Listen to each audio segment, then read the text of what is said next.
Durante mais de 600 anos, um livro atravessou guerras, impérios, incêndios e revoluções sem nunca revelar o seu segredo.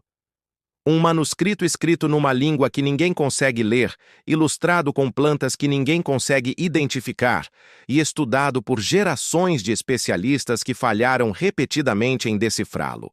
Esse livro ficou conhecido como o Manuscrito Voynich, frequentemente chamado de o livro mais misterioso do mundo. Mas e se a pergunta que sempre fizemos sobre ele estiver errada? E se o Manuscrito Voynich nunca foi feito para ser traduzido como um texto comum? E se ele não for um código, mas sim um manual, um registro de um conhecimento botânico e medicinal perdido, preservado em silêncio para sobreviver ao tempo? O manuscrito Voynich surgiu no início do século XV, mas ninguém sabe exatamente onde foi escrito, nem por quem. O que se sabe é que ele contém mais de 200 páginas cobertas por símbolos desconhecidos, organizados de forma consistente, com padrões estatísticos que sugerem uma intenção real, não aleatoriedade.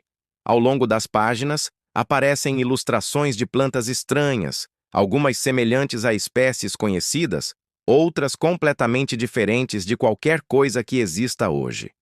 Há raízes exageradas, flores isoladas, folhas destacadas, como se o foco não fosse a planta inteira, mas partes específicas dela. Isso já deveria ter sido um sinal importante, mas por muito tempo essas imagens foram tratadas como fantasia ou erro artístico.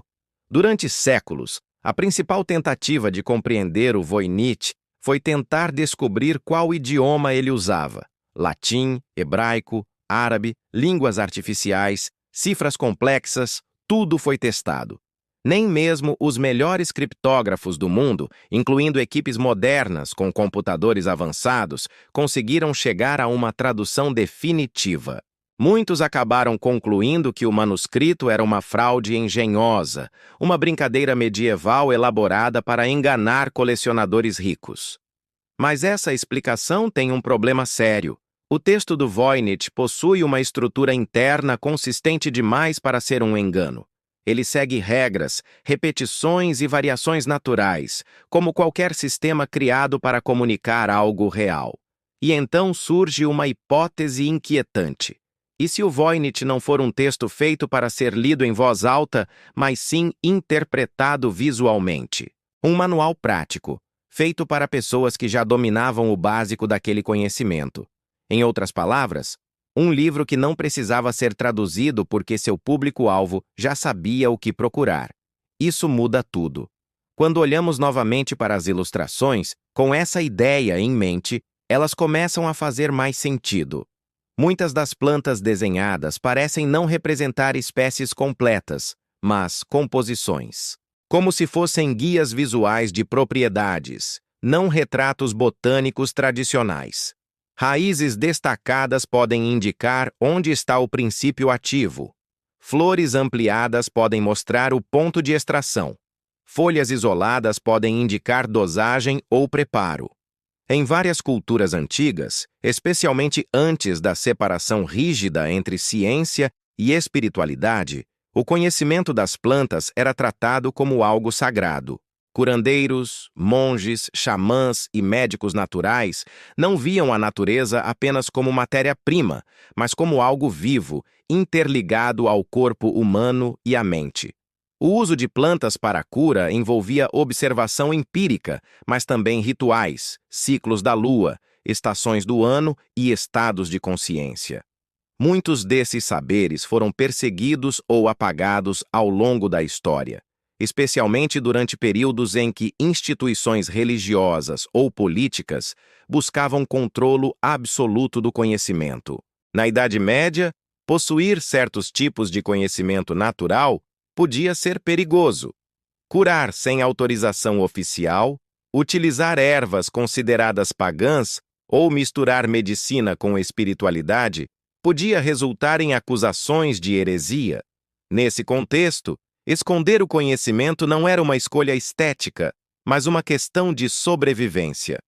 Codificar informações, usar símbolos próprios Criar linguagens internas e ilustrar conceitos, em vez de descrevê-los explicitamente, eram estratégias comuns. O manuscrito Voynich pode ser fruto exatamente desse ambiente. Um livro feito para preservar um saber específico, sem jamais torná-lo acessível a quem não pertencesse ao círculo certo. Algumas seções do manuscrito mostram figuras humanas, muitas vezes femininas, ligadas a tubos, reservatórios de líquido e sistemas que lembram circulação. Durante muito tempo, essas imagens foram tratadas como alegorias ou simbolismo abstrato. Mas quando observadas com olhos modernos, elas lembram processos biológicos, digestão, absorção, fluxo interno, talvez até algo próximo de sistemas linfáticos ou metabólicos. Isso levanta uma possibilidade fascinante. E se essas imagens representarem como determinadas substâncias vegetais interagem com o corpo humano? Não em termos químicos modernos, mas numa linguagem visual compreensível para quem praticava aquele tipo de medicina. Nos últimos anos, a ciência moderna começou a redescobrir algo que civilizações antigas já sabiam. Muitas das substâncias mais importantes da medicina contemporânea têm origem em plantas. Analgésicos, antibióticos, sedativos, compostos anti-inflamatórios e até tratamentos complexos foram desenvolvidos a partir de princípios ativos encontrados na natureza. Isso levou pesquisadores a reavaliar saberes tradicionais que por muito tempo foram ignorados ou desacreditados, e é nesse ponto que o manuscrito Voynich volta a chamar a atenção. Não como um objeto místico, mas como um possível registro de observações empíricas avançadas demais para a sua época. Se o Voynich for um manual botânico prático, ele não foi feito para ser lido como um livro moderno. Ele foi feito para ser usado como um mapa, um guia visual que orientava práticas específicas, transmitidas oralmente e complementadas por imagens.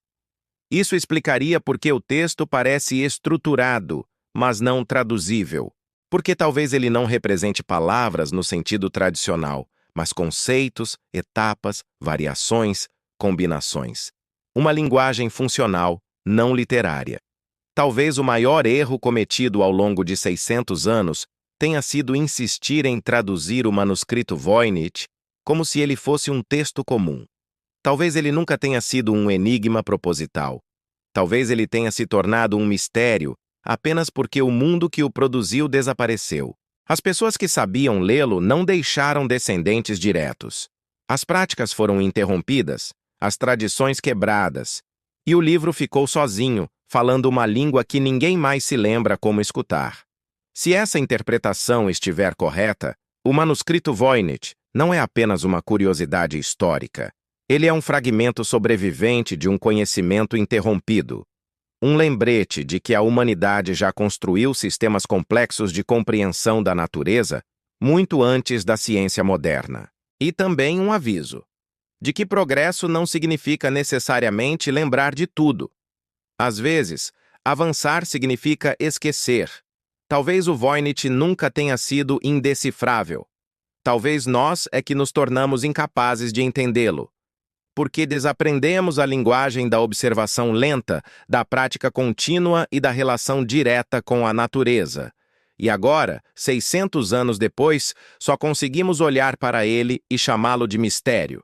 E a pergunta final permanece: o manuscrito Voynich é apenas um livro estranho cheio de desenhos incompreensíveis? Ou é o eco silencioso de um conhecimento que a humanidade não deveria ter perdido? O que você acha? Deixe a sua opinião nos comentários. Se gostou desta viagem ao coração de um dos maiores mistérios do mundo, não se esqueça de deixar o seu like, compartilhar com os amigos e se inscrever no canal para mais histórias como esta. Muito obrigado por assistir e até a próxima.